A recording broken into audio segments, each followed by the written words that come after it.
로마서 6장 6절과 7절입니다.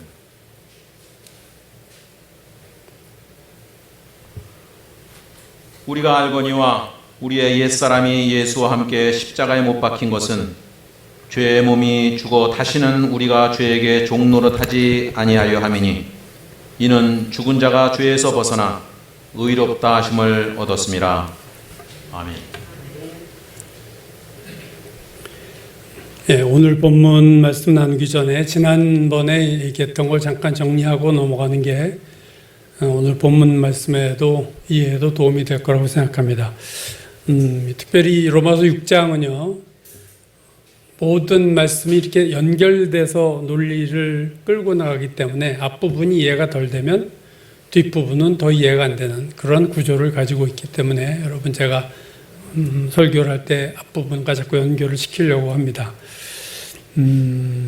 5장 마지막 부분에서 우리가 본 거는 우리가 구원을 받았다는 것은 죄가 왕노릇하던 나라에서 살던 내가 은혜가 왕노릇하던 나라로 들어간 것이 구원이다. 그렇게 말씀을 드렸어요.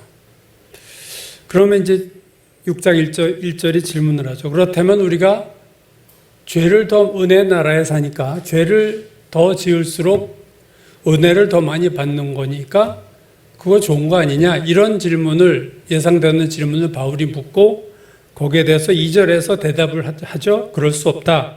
죄에 대하여 죽은 우리가 어찌 그 가운데 더 살리오?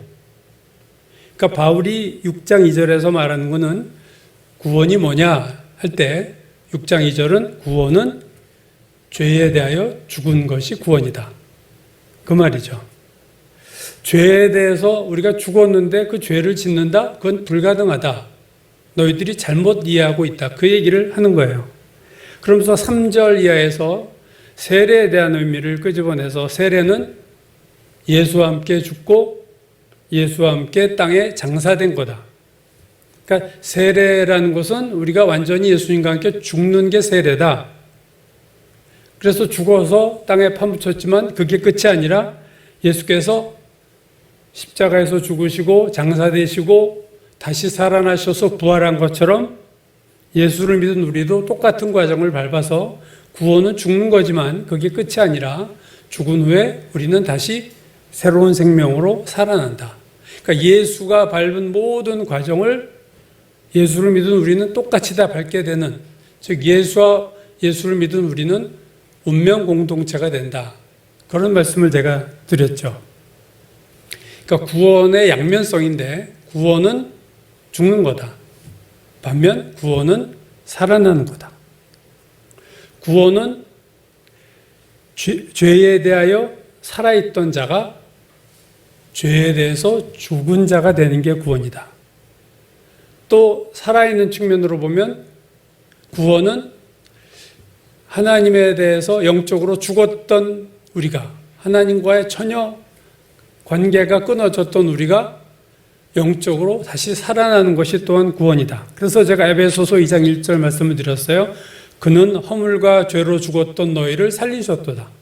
그리스도는 허물과 죄로 죽었던, 예수 믿기 전에 우리가 영적으로 죽어 있었는데 예수 믿으면서 우리가 살아났다. 그러니까 구원이란 죽어야 될 것이 죽어야 되고 살아야 될 것이 살아나는 것이 구원이다 하는 거죠.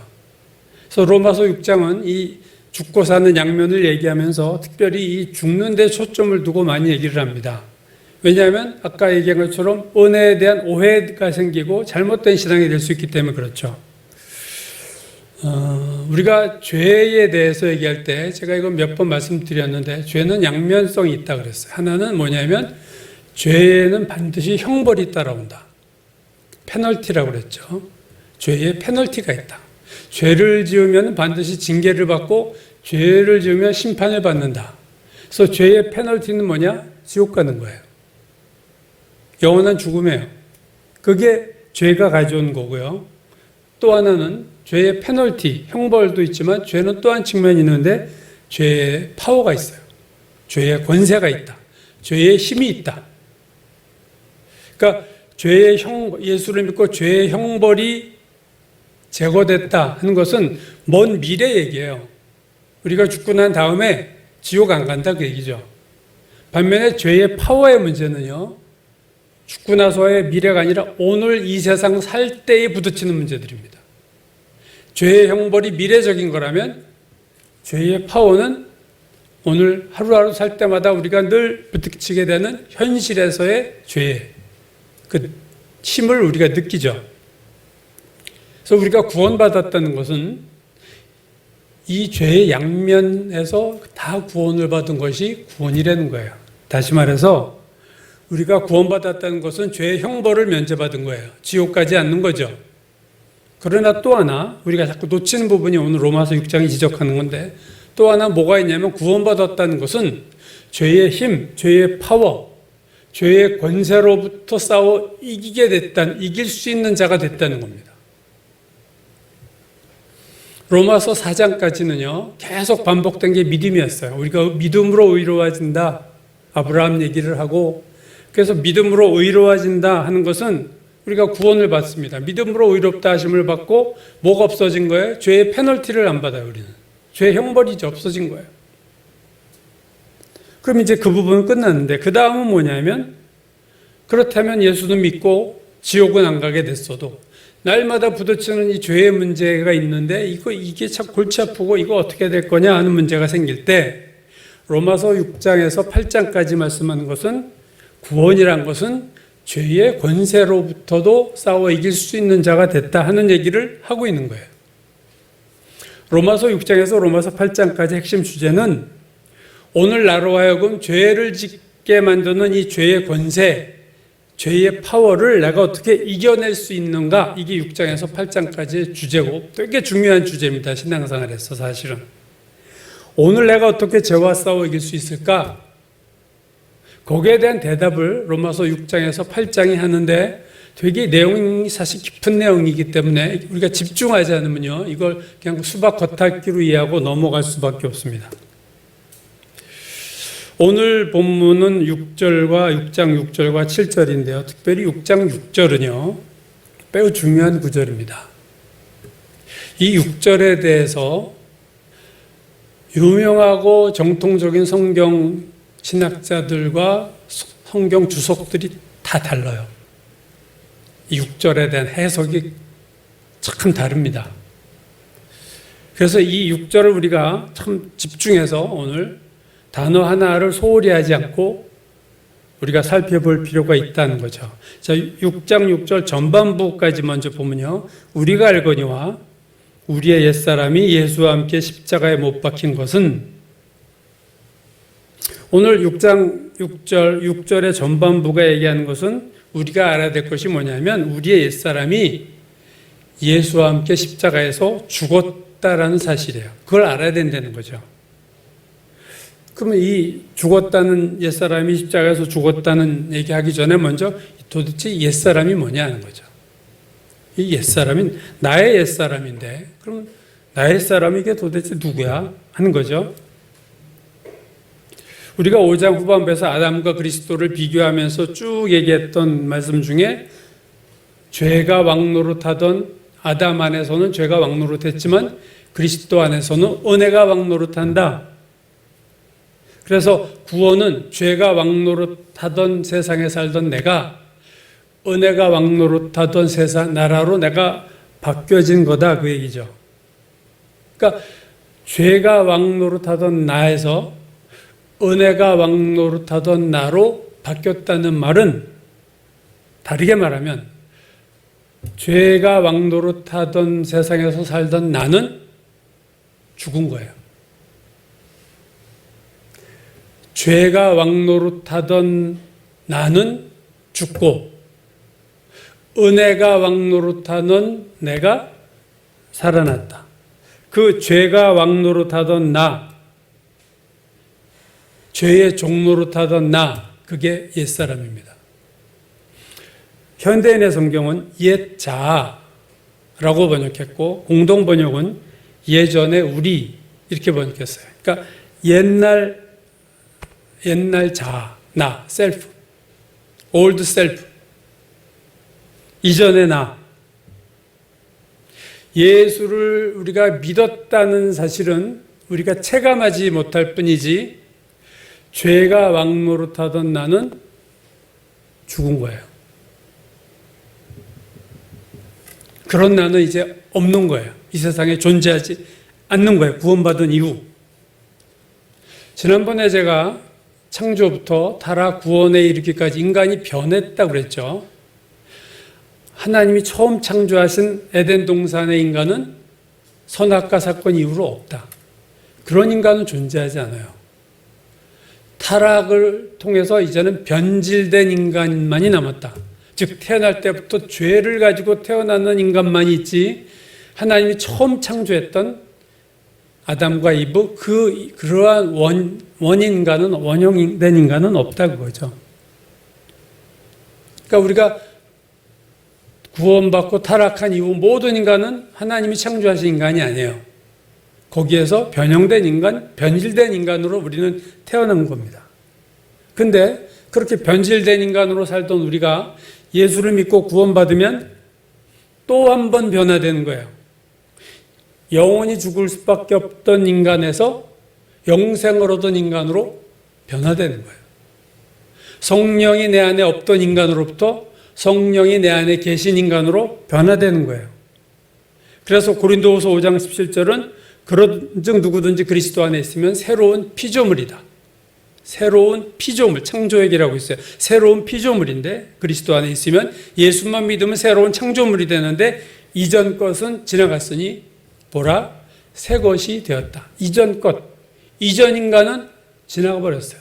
없어요. 이제 새 것이 되었다. 새로운 내가 됐다. 새로운 내가 탄생했다. 이전에 나는 죽고 새로운 내가 탄생했다. 그게 거듭난다는 의미입니다. 두 번째 태어난 내가 있어요. 이게 세상 사람에게는 이런 내가 없죠. 우리가 엑스레이나 이거 찍어도 안 나오는 나예요. 이런 나는. 겉으로 보면 그 인간이 그 인간이지다. 영원히 죽을 수밖에 없던 인간이 예수를 믿는 순간 영생을 얻은 인간이 되는 거고 영원히 죽을 수밖에 없었던 나는 죽어버렸고 그게 옛사람입니다. 이제는 새로운 피조물이 된 새 사람이 새로운 나로 내가 변화된 거예요. 내가 못 느껴도. 예수 믿을 때 죽어버렸던 내가 이제 옛사람인데 그 옛사람은 이제 이 세상에 없다. 십자가에서 그리스도와 함께 오늘 얘기한 게 같이 못 박혀 죽었다. 그러니까 그러므로 나의 옛사람이 죽은 시점은 2000년 전 예수께서 십자가를 지실 때 죽은 거예요. 내가 그리스도와 함께 십자가에 못 박혔나니 갈보리 언덕에서 우리 옛사람이 죽었는데 우리가 예수를 믿는 순간에 2000년 전에 예수와 함께 십자가에서 죽었던 옛사람의 효력이 발생하는 거예요. 그래서 내가 예수 믿을 때 그때 그 죽었던 옛사람의 나도 포함이 돼서 2000년 전에 죽었던 옛사람의 나도 포함이 돼서 그때 내가 실제로 죽은 자가 되는 거죠. 그럼 왜 하나님은 나의 옛사람을 십자가에서 죽이셨을까? 하는 것이 오늘 6장 6절 전반부예요. 6장 6절에요. 전부를 다 읽어볼까요? 우리가 알거니와 우리의 옛사람이 예수와 함께 십자가에 못 박힌 그 이유는 왜 그렇게 하셨느냐? 죄의 몸이 죽어 다시는 우리가 죄에게 종노릇하지 아니하려 함이니. 옛사람을 죽게 하신 이유가 뭐라고요? 그리스도인인 우리가 죄에게 더 이상 종노릇하지 않게 하시기 위해서 우리 옛사람을 십자가에서 죽이셨다. 근데 6절 말씀을 자세히 보면 옛사람이 죽은 것과 우리가 죄의 종노릇하지 않은 것 사이에 한 단계가 더 있는 걸 볼 수 있습니다. 뭔가요? 다시 볼까요? 우리가 알거니와 우리의 옛사람이 예수와 함께 십자가에 못 박힌 것은 죄의 종노릇하지 아니하려 함인데 그 중간에 뭐가 있어요? 죄의 몸이 죽어. 자, 죄의 몸이 죽어. 그러니까 옛사람의 죽음과 죄에게 종노릇하지 않음 사이에 한 단계가 더 있는 거죠. 그게 뭐냐? 죄의 몸이 죽는 거예요. 옛사람의 죽음이 가져오는 첫 번째 결과가 죄의 몸이 죽는 것이고 죄의 몸이 죽음으로 인해서 우리가 죄에게 더 이상 종노릇하지 않는 거예요. 여러분 아시겠죠? 이 세 가지 단계가 있는 것을 6절에 우리가 볼 수 있습니다. 첫 번째 옛사람의 죽음이 있었고, 두 번째 죄의 몸의 죽음이 있었어요. 그리고 세 번째, 그 결과 우리는 더 이상 죄에게 종노릇하지 않는다. 죄에게 종노릇하지 않기 위해서 우리가 두 존재의 죽음이 요구됩니다. 하나는 옛사람의 죽음이요. 두 번째는 죄의 몸이 죽어야 돼요. 그럼 우리가 이제 종노릇하지 않는다는 거죠. 그러면 이 옛사람과 죄의 몸은 같은 거냐 다른 거냐? 여기에 대해서 성경학자들이 치고받고 서로 다른 얘기들을 하고 있습니다. 아주 제가 이 죄의 몸과 옛사람 관계를 보려고 한 책을 7권을 받고 인터넷에 있는 영어 주석들을 다 훑어봤어요. 봤더니 둘로 나눠지더라고요. 한 진영은 옛사람이 죄의 몸이다. 하나하나의 흐름이 있고, 또 하나는 옛사람과 죄의 몸은 다른 거다. 자, 이제 이 문제로 오늘 우리가 한번 도전을 하는 거죠. 이게 무슨 뜻이냐. 자, 그럼 이제 죄의 몸을, 옛사람을 우리가 바꿔요. 그럼 죄의 몸이 뭐냐 하는 걸 좀 볼 필요 있는데, 죄의 몸 할 때 헬라어 단어 소마라는 단어 썼는데, 소마는 뭐냐면 그냥 생물학적인 몸, 바디를 얘기하는 거예요. 어떤 뭐 영적인 의미가 들어가지 않고 그냥 이 몸, 이 사람의 바디, 이게 소마예요. 그러니까 현대인의 성경은 죄의 몸을 죄의 메인 육체다 이렇게 번역했고, 공동 번역은 죄에 물든 육체다. 몸은 몸인데, 생물학적인 몸인데 이 몸은 죄에 물들었어. 죄에 매였어. 죄로 더럽혀졌어. 그 말이에요. 그게 죄의 몸이에요. 여러분, 죄는 실체지만 추상적인 게 아니에요. 죄는 실체인데 눈에 보이지 않습니다. 근데 보이지 않는 죄는 보이는 몸을 통해서 죄의 있음을 보여주고 있어요. 여러분, 죄는 뭐예요? 생각으로 짓는 거 아니면 내면적으로, 외적으로, 행동으로 죄를 져요. 다 뉴스에 나는 게 다 죄진 결과들이 다 나오잖아요. 죄 자체는 눈에 안 보이죠. 있지만. 그래서 인간의 몸은 일종의 죄의 숙주 같은 거예요. 죄는 몸을 도구로 자기가 하고 싶은 일을 해요. 우리 몸이라는 도구를 빌어서 죄는 자신의 존재를 드러냅니다. 그러니까 몸이 죄에 이게 죄의 종로로 타는 거예요. 끌려다니는 거죠.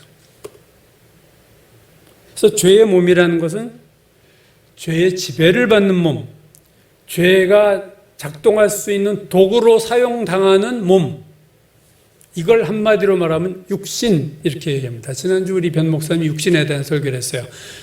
예수께서 육신으로 오셨다는 것은 죄된 몸이 아니라 그냥 인간의 몸을 입으셨다는 거지만, 육신의 또 다른 측면은 약한 욕망 모든 걸 포함한 것을 육신이라고 그래요. 죄의 몸과 옛사람이 같은 거냐 다른 거냐 할 때 6장 6절을 우리가 다시 한번 보죠. 오늘 6장 6절에 옛사람도 죽었다고 얘기하고 죄의 몸도 죽었다고 얘기하죠. 근데 이 죄의 몸이 죽었다, 그리고 옛사람도 죽었다면 같은 것으로 해석될 여지가 많아요. 왜? 둘 다 죽은 거니까 이거 같은 거구나 이렇게 해석할 수 있지만, 죄의 몸이 죽었다 할 때 언어 중에서 가장 시제를 그러니까 의미를 디테일하게 얘기하는 언어가 헬라어라고 그래요. 헬라어가 그렇게 시제도 영어나 우리말 시제보다 더 복잡하게 시제가 나눠져 있고, 되게 그 하나님의 성경을 하기에 좋은 언어가 이제 헬라어다, 그런 말을 많이들 합니다, 성경학자들이. 근데 죄의 몸이 죽었다 할 때 그 죽었다, 여러분 제가 지난번에 얘기했죠. 6장 2절에서 6장 11절까지 매절마다 죽었다는 단어가 나온다고 그랬어요. 6장 2절에서 6장 11절까지 이렇게 죽었다는 단어가 몰려서 나오는 성경은 여기밖에 없다는 얘기를 했습니다. 6장 2절, 3절, 4절, 5절에서 11절까지 계속 죽었다는 단어가 매절 나와요. 그러니까 10개의 절에 죽었다는 단어가 12번이나 나옵니다. 근데 그 모든 죽었다는 12개의 단어 중에서 죄의 몸이 죽었다 할 때만 헬라어가 전혀 다른 의미로 쓰였어요. 6절에서 죄의 몸이 죽었다 할 때 헬라어 단수 카타르게오라고 하고 이 단어는요, 생명이 죽었다는 뜻이 아니라 작동을 멈췄다. 오퍼레이션이 중지됐다. 액티비티, 활동이 중지됐다. 어떤 영향력이나 힘을 빼앗기고 박탈당했다. 이런 의미예요. 이 죄의 몸이 죽었다 외에 모든 6장 2절에서 11절까지 죽었다는 생물학적으로 죽었다는 얘기를 하고 있는 반면에 죄의 몸이 죽었다 할 때는 죄의 몸이 생물학적으로 정말 죽었다라는 의미가 아니라 죄의 몸이 작동을 멈췄다. 죄의 몸이 활동을 멈췄다. 죄의 힘이 그 힘을 박탈당했다. 이런 단어로 쓰였다는 거죠. 여러분 사사기에 나오는 삼손을 보시면 엄청난 그의 하나님이 주신 그의 달란트는 힘이었어요. 초인적인 힘을 하나님이 주셨는데 그가 힘을 어떻게 읽나요? 들릴라라고 하는 기생에게 속아서 자기의 비밀을 다 얘기를 해버려가지고 술 취해서 자는 동안에 머리카락을 다 잘라버렸어요. 여러분 삼손이 머리카락이 잘림을 당했을 때 삼손이 죽지 않았어요. 그죠? 삼손의 생명은 죽지 않았어요. 근데 삼손의 힘이 박탈당했어요. 삼손의 힘은 작동을 하지 않아요. 더 이상 그런 힘은 작동이 안 돼요. 초인적인 힘, 하나님이 주신 힘은 이제 작동을 멈췄어요. 활동을 박탈당했어요. 그게 죄의 몸이 죽었다라는 의미입니다. 머리카락 없는 삼손처럼 죄가 무기력해진 거예요. 이제. 죄가 그 힘을 상실한 거예요. 죄가 없어진 게 아니에요. 죄가 작동을 멈췄다.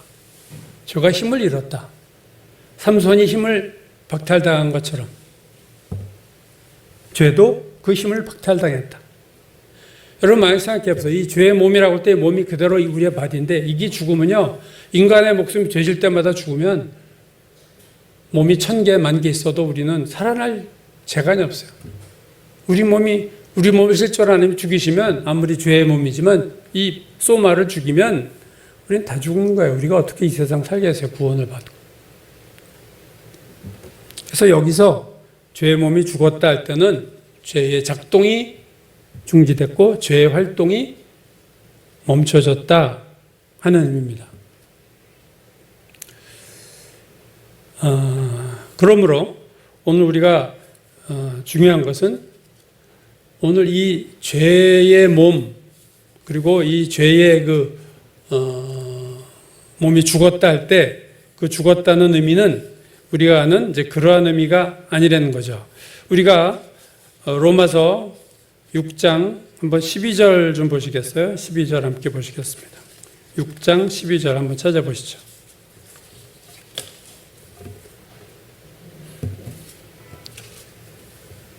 죄에 대한 또 다른 이제 그 의미인데 6장 12절 우리 한번 같이 읽을까요?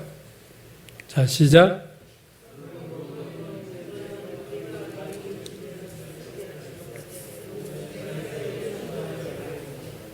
예. 여기에 보면 세 개의 단어가 나오죠. 뭐가 나옵니까? 중요한 세 개의 단어가 나오는데 무슨 단어가 나오나요? 죄가 나오고 또 사욕이라는 게 나오고 몸이라는 게 나오죠. 그죠? 기억하시겠어요? 그래서 여기 보면 죄가 나오고 죽을 몸은 그냥 우리 몸은 죽잖아요. 그냥 몸을 얘기하는 거예요. 우리의 죽어 없어질 몸이 나오는데 또 사욕이라는 게 나옵니다. 이 사욕은요, 사사로운 욕심이란 뜻이 아니라 사악한 욕망을 말해요. 이게 육신이에요. 근데 이게 보면 삼자관계가 어떻게 되나 한번 보시죠. 삼자관계가 어떻게 됩니까? 죄가 너희 죽을 이 몸을 지배하지 못하게 하여 몸의 사욕에 순종하지 말라. 그러니까 죄가 몸에 지배하려고 하고 몸에 또 욕망, 사악한 욕망이 또 몸을 지배하려고 해요. 근데 이 셋의 관계가 여러분 어떤 관계가 됐을 것 같으냐면 먼저 죄가 있어요. 죄가 있고 죄가 몸을 바로 영향 주는 게 아니라 죄가 인간의 마음에 욕망을 불러일으킵니다. 육신의 욕망을 불러일으키면 그 욕망이 몸을 움직이는 거예요. 계층 구조로 돼 있다는 걸 여러분 아셔야 돼요. 죄가 제일 위에 있어요. 상위 1순위고 그 죄가 인간의 마음에 육신의 욕망을 불러일으켜요. 사악한 욕망. 이 사욕이라고 할 때 어원을 추적해 보면요. 진노라는 단어와 연결돼요. 즉 하나님의 진노를 유발하는 욕망. 이 육신이죠. 그 욕망을 불러일으켜서 그 욕망은 인간의 몸을 움직여서 죄를 짓게 만드는 거예요. 이게 죄의 과정입니다. 그러니까 여러분 그 창세기 3장 6절을 보면 이브가 선악과를 따먹을 때 이렇게 했죠. 여자가 나무를 본즉 먹음직도 하고 보암직도 하고 지혜롭게 할 만큼 탐스럽기도 했다. 뭐가 생긴 거예요? 그 마음에 욕망이 생긴 거예요. 죄된 욕망이 생긴 거예요. 하나님이 먹지 말라고 한 것에 대해서 가지고 싶은 욕망, 먹고 싶은 욕망이 하나님의 진노를 유발하는 욕망이 그 안에서 생겨났고 그 다음에 뭐예요? 여자가 그 열매를 따먹고 몸이 움직였죠.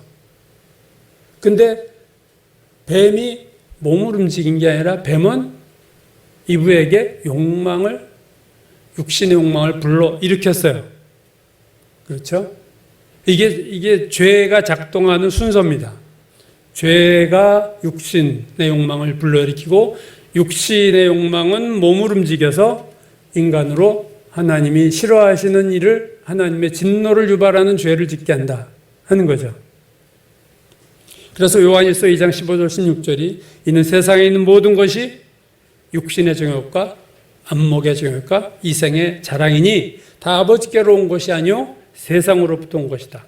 육신의 정욕, 눈으로 보고 듣는 것, 누구를 만나는 것, 어떤 영화를 보는 것 통해서 내 안에 죄된 욕망이 생겨나요. 죄가 그걸 불러일으키죠. 물론 죄 뒤에는 마귀가 있어요.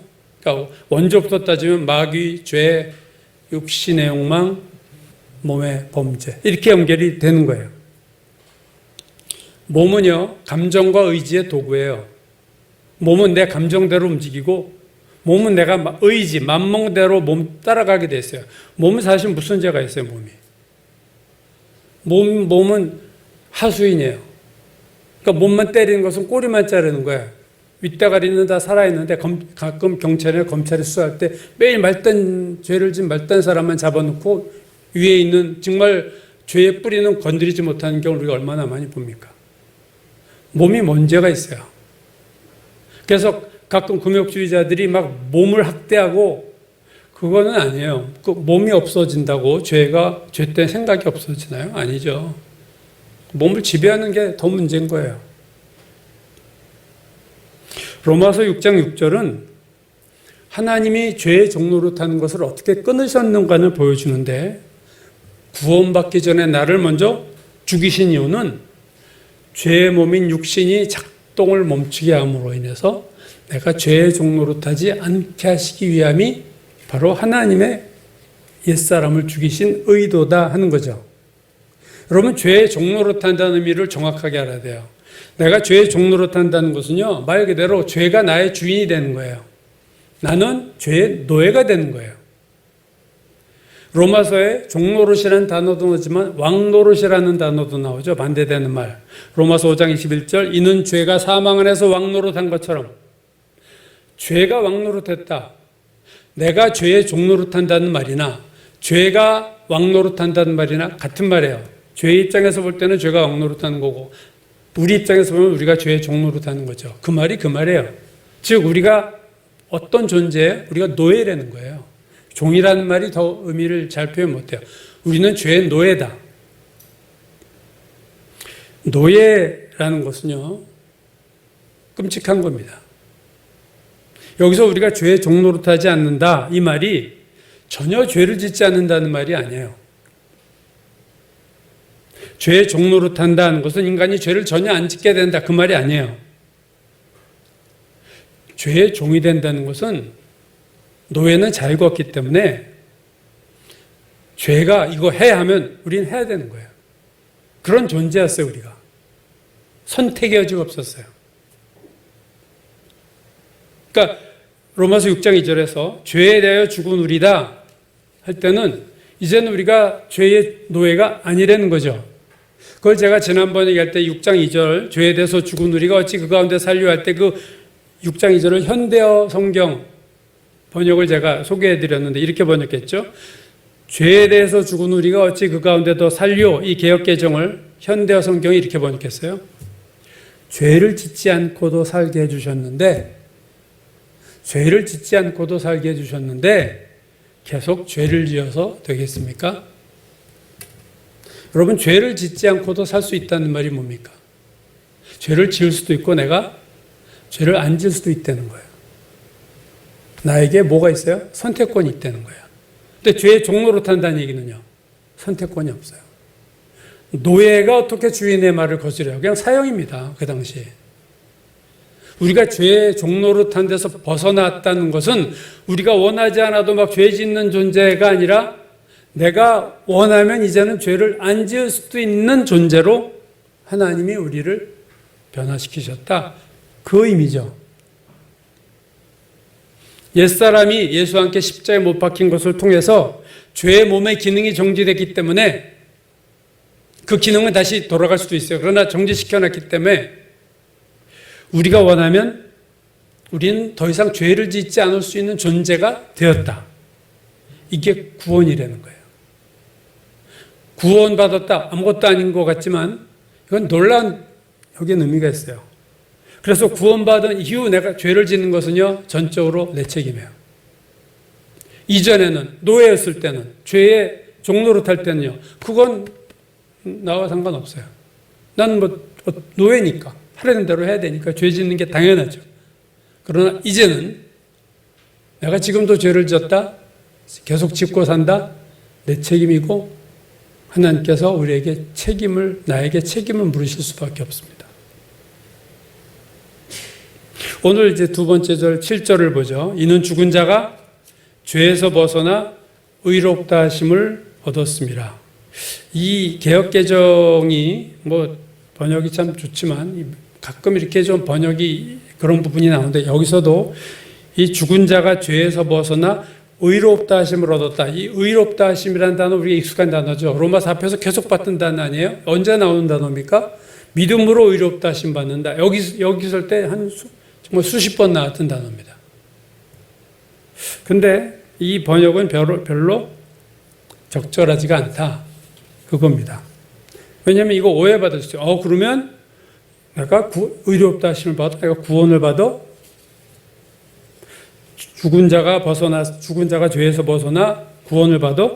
그런 의미가 아닙니다. 여러분 3장 4장에서 로마서 믿음으로 의롭다 하심 받는 문제는 거기서 끝냈어요. 더 이상 우리 얘기 안 합니다. 우리 이제 구원받은 거예요, 믿음으로. 그래서 로마서 5장부터는 믿음으로 구원받은 이후 얘기를 하고 있는 거지. 또 의롭다 하심은 얘기하는 게 아닙니다. 그래서 로마서 5장 1절 제가 얘기했죠. 그러므로 우리가 믿음으로 의롭다 하심을 받았으니 이제 그건 끝났어요. 우리 주 예수 그리스도로 말미암아 하나님과 화평을 누리자. 이제 주제가 바뀌었어요. 의롭다 하시면서 하나님과의 관계를 화평한 관계, 평화로운 관계 맺는 거. 그러기 위해서 오늘 이 죄를 깊이 살펴보는 거거든요. 그래서 이 개역개정은 이렇게 번역했지만 우리말 다른 성경들은요 제대로 번역을 다 했어요. 공동번역, 이미 죽은 사람은 죄에서 해방된 거다.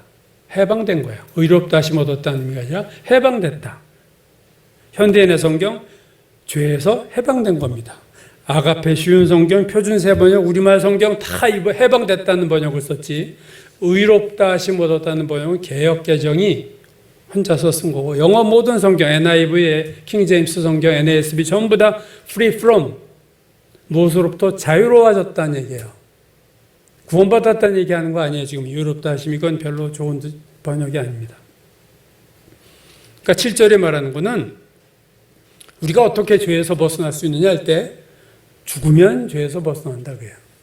우리가 죽어야 죄로부터 자유로워. 여러분, 노예가 어떻게 자유를 얻어요? 죽어야 되는 거예요. 노예는 죽기 전에는 자유가 없습니다. 그래서 노예가 자유를 얻으려면 죽어버리면 돼요. 그러면 주인이 야, 너 뭐 해? 그 명령 들을 필요 없죠. 죽으면.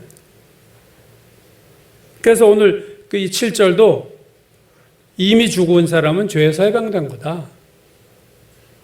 옛사람이 죽었다는 의미가 이렇게 중요한 거다. 이건 결정적인 거예요. 죄에 대해서 죽었다는 건 이젠 죄와 나와 아무 상관이 없어요. 내가 죽었으니까 이젠 죄의 종로로 탄데서 나는 자동으로 자유가 되는 거예요. 죄로부터 어떻게 벗어날 수 있는가? 오늘 성경에 보여준 건요, 죽는 거 외에는 없다. 우리가 어떻게 죄로부터 자유롭냐? 죄로부터 해방되느냐? 단 한 가지 방법, 죽는 거예요. 우리의 옛사람이 죄와 싸워 이기는 게 아니에요, 여러분. 여러분, 우리의 옛사람은요, 절대로 죄와 싸워 이길 수 없습니다. 내가 노력하고 개선하고 나를 좀 더 도덕적으로 이거 백날 해봤자 죄의 종로로 타던 노예가 발라나봤자 다 잡혀 죽는 거죠. 아무 결과 없어요. 죄를 안 지으려면요, 죽는 거예요. 아담의 본성을 가진 옛사람이 죽는 것 외에는 죄에서 자유는 없다. 자, 이제 6절에서 다시 제가 이제 결론을 짓는데, 6절을 보면 십자가에서 못 박힌 존재는 둘입니다. 그렇죠? 예수가 십자가에 못 박혔고 우리 옛사람도 십자가에 함께 못 박혔다. 그럼 여러분, 이런 질문을 가질 수 있어요. 왜 예수님만 십자가에 못 박히지 않고 왜 하나님은 우리의 옛사람도 십자가에서 못 박았을까? 예수께서 십자가에 못 박힌 이유는 우리가 잘 알고 있습니다. 우리를 죄로부터 구원하시기 위해서, 우리의 죄의 대가를 대신 지불하시기 위해서. 그러면 굳이 왜 옛사람을 거기다 끼워서 예수님 혼자 돌아가셔도 될 것 같은데 우리의 옛사람을 죽이셨는가? 그 이유는, 그 질문에 대해서 6절이 대답을 뭐라고 해요? 우리로 다시는 죄의 종로로 타지 않게 하기 위해서다. 그게 옛사람을 십자가에서 죽게 하신 이유예요. 십자가에 달린 이가 둘이라는 것은요, 구원의 목적에 있어서 되게 중요한 의미를 가지고 있습니다. 예수가 십자가에 달리신 이유는 우리로부터 죄의 페널티를 없애려고 달리신 거예요. 죄의 형벌을 받지 않고 우리가 지옥 가지 않아요. 예수가 내 대신 죄값을 다 치렀기 때문에 우리 이제 죄로 인한 페널티가 없어요. 그렇죠? 그럼 옛사람이 죽은 건 왜 죽었냐? 죄의 페널티의 문제가 아니라 죄의 파워로부터 우리를 자유롭게 하시기 위해서 우리 옛사람도 죽이셨다. 예수의 십자가 죽음이 우리의 천국을 위한 거라면 옛사람이 십자가에서 죽은 것은요, 이 세상에서의 삶을 위한 거예요, 여러분. 이거 되게 중요한 초점입니다. 예수의 십자가의 죽음은 우리의 미래를 위해서, 죽음 이후에 영원한 삶, 죽음으로 가냐 영원한 천국으로 가냐를 위해서 예수가 십자가 달리셨다면 거기에 내 옛사람을 지난번에 말한 것처럼 책에다가 종이쪽지 하나 끼우듯이 나를 예수 그리스도 안에서 같이 죽이신 이유는 이 세상에서 구원받은 자가, 하나님의 백성이, 하나님의 자녀가 죄로 질질 끌려다니지 않게 하시기 위해서 우리 옛사람도 십자가에서 죽이셨다는 거예요. 이게 두 번째 구원의 목적입니다, 여러분. 이거 되게 중요한 거예요. 이 두 번째 목적을 사실은요, 많은 그리스도인들이 몰라요. 그냥 예수 믿고 천국 가는 것만 알고 있어요. 옛사람이 죽었다 할 때 죽었나 보다, 이 정도지. 이게 지금 무슨 의미인지에 대해서 잘 모르고, 그 로마서 6장이 로마서 전체에서 제가 볼 땐 가장 중요한 장입니다. 6장, 7장이에요. 왜냐하면 다른 성경에서 이걸 갈라디아서 2장 20절 그런즉 내가 이제는 사는 것이 아니요 그리스도 함께 내가 십자가에 못 박혀, 요거 외에는 다른 부분에서는 이 부분이 얘기가 안 되고 있어요. 근데 이 6장, 7장처럼 이 부분을 깊이 들어가서 파헤치는 성경은 없거든요. 그러니까 예수 믿고 구원받아도 이 부분을 잘 몰라요. 우리가 나를 구원하신 목적이 천국을 가게 하시는 것뿐만 아니라 그 못지않게 이 세상에서 내가 죄의 종로로 타지 않고 살게 하시려고 나의 옛사람을 거기에 끼워 넣으시는 것을 우리가 잘 모른다는 거죠. 많은 그리스도인들은 아직도 나 이제 예수 믿었어. 이제 나 천국 가게 됐네. 할렐루야. 이제 세상에서 행복하게 살고 더 많이 축복받고 살아야지. 제2의 목표가 그렇게 되는데 사실은 제2의 목표가 뭐가 돼야 돼요? 죄 짓지 않고 사는 게 돼야 돼요. 죄 짓지 않고 사는 것보다 오늘날의 그리스도인들은 죄 짓지 않고 사는 그리스도인 그것보다 이 세상에서 축복받고 건강하게 사는 그리스도인이 될래 이게 더 중요한 목표가 되고 말았어요. 이걸 변질이라고 말합니다. 구원의 목표는 오늘 본문을 통해서 보게 되는 것은요. 두 가지예요. 예수가 십자가에 못 박히심으로 우리가 죄의 형벌을 벗어나 천국에 가는 것. 구원의 두 번째 목적은 우리의 옛사람이 예수와 함께 십자가에 못 박게 하심으로 말미암아 우리가 이 세상 살면서 죄의 권세를 이기고 죄 짓지 않고 가능한 한 살게 하시려는 것이 하나님의 구원의 목적이에요. 나의 옛사람을 하나님이 십자가에 못 박았어요. 이게 우리가 나의 옛사람이 십자가에 못 박혔나 이게 수동태거든요. 내가 당한 거예요. 내가 옛사람을 내 스스로 못 박은 게 아니라 하나님이 나를 못 박으셨어요. 왜 하나님이 나의 옛사람을 거기다 못 박아버렸느냐? 그 말은 하나님이 우리가 이 세상에서 죄 짓지 않고 사는 게 하나님에게 얼마나 중요한 것인가를 보여주는 겁니다.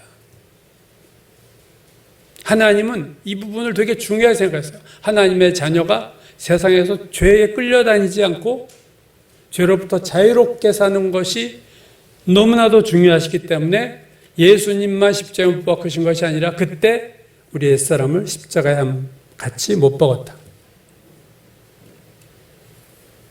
여러분 생각해 보세요. 죄의 종로로 타지 않게 하려니라 이 장소가 어디예요? 천국입니까? 아니에요. 천국엔 죄가 아예 없어요. 오늘 6장 6절이 죄의 종로로 타지 않게 살려 합니다. 어디서? 이 세상에서. 그 얘기죠. 계시록에 보면 불못에 마귀도 갇히고 마지막에 사망도 없어지고 다 없어져요. 천국은 눈물도 없고 애통하는 것도 없고 사망하는 것이나 곡하는 것도 없고 다 없어요. 거기서 뭐 죄의 종로로 타지 않으려고 애쓸 이유가 없죠. 거기서는. 이 6장 6절의 말씀은 이 세상에서 사는 그리스도인들의 삶에 대한 지적입니다. 물론 우리가 진심으로 죄를 회개하면 하나님이 용서해 주시죠. 그것 때문에 우리가 무의식적으로 내가 죄 짓고 회개하면 되지 이렇게 안일하게 생각하는 신앙생활을 하면 안 된다는 겁니다. 죄의 종로를 세서 해방시켜 놨는데 또 죄 짓겠다는 거예요. 돼지가 더러운데 씻어 놓으면 또 들어가는 꼴이 되는 거죠. 이제는 죄의 종의 노예였던 우리를 해방시키셨어요. 우리가 구원받을 때 죄와 싸워 이길 수 있는 자유를 주셨고 죄로부터의 자유를 주셨고 싸워 이길 수 있는 힘도 주셨어요.